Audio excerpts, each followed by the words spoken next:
So please state your name, occupation, and position you are seeking. My name is Armando Cisneros, and I'm a retired teacher. And I'm running for City Council District 2 seat. And have you received any formal education? Yes, I graduated from Texas A&M International, and I taught for 5 years LISD. Prior to that, I had worked 25 years with the Union Pacific Railroad, so that sort of wraps up my employment history, 30 years. How long have you lived in the district? I lived since 1994, so I would be about 16 years. What do you think is the primary need in your district, and how do you plan to address it? Well, I think the primary need in my district, unfortunately, is a lack of representation, a lack of respect for the taxpayer. I hope to address it by being more accountable, more transparent with my constituents, because right now, I've gone to city council meetings to speak, and a lot of times I feel like nobody's listening, and I want to change that. That's one of the main reasons that I say respect, for the taxpayer, because I think that has been lost overall. Now, what do you believe is the most pressing issue for the city as a whole, and how do you plan to address that? I think the issues of public safety and jobs are both I think they both go hand in hand, really, because you need public safety in order to foster environment that's conducive to bringing in jobs. So I think those two, and I understand right now we're short about 100 police officers, and so I would support and work with anybody who's willing to come up with new ideas for funding those policemen. Maybe not 100, but you can get 20 or something at a time.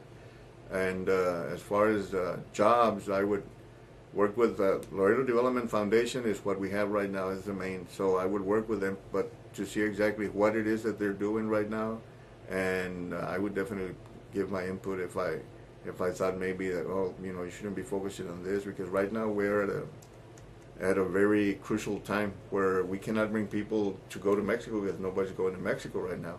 So we need to bring them to Laredo proper, and economic development also has to take that into consideration.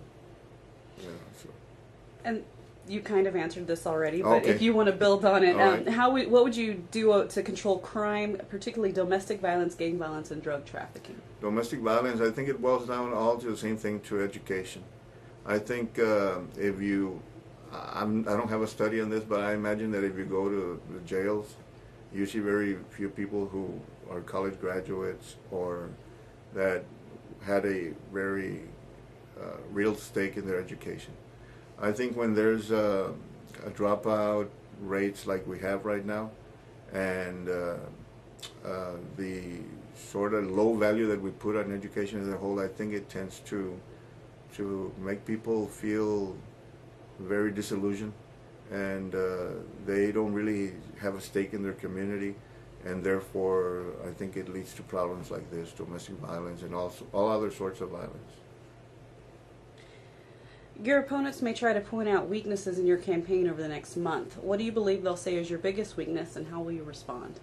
Well, they might say I don't have enough signs, or I don't have enough, but it's true. I have limited resources, but I don't think that really identifies me. I think what identifies me are my ideas and my viewpoints and my perspective, that we have to be once again accountable to our constituents, accountable to our taxpayers, show them the respect that they deserve, and if elected, continue saying that. I know a lot of people get elected and they become like insulated, and they sort of seem to be like a different person from the person they were before. So I really don't see any weaknesses in what's really important, which is my stands and my ideas. I think those are pretty strong. Now, why should voters choose you over the other candidates? If they're going to choose me, I think it would be because I am very fair-minded. I am creative. I'm always looking for new solutions.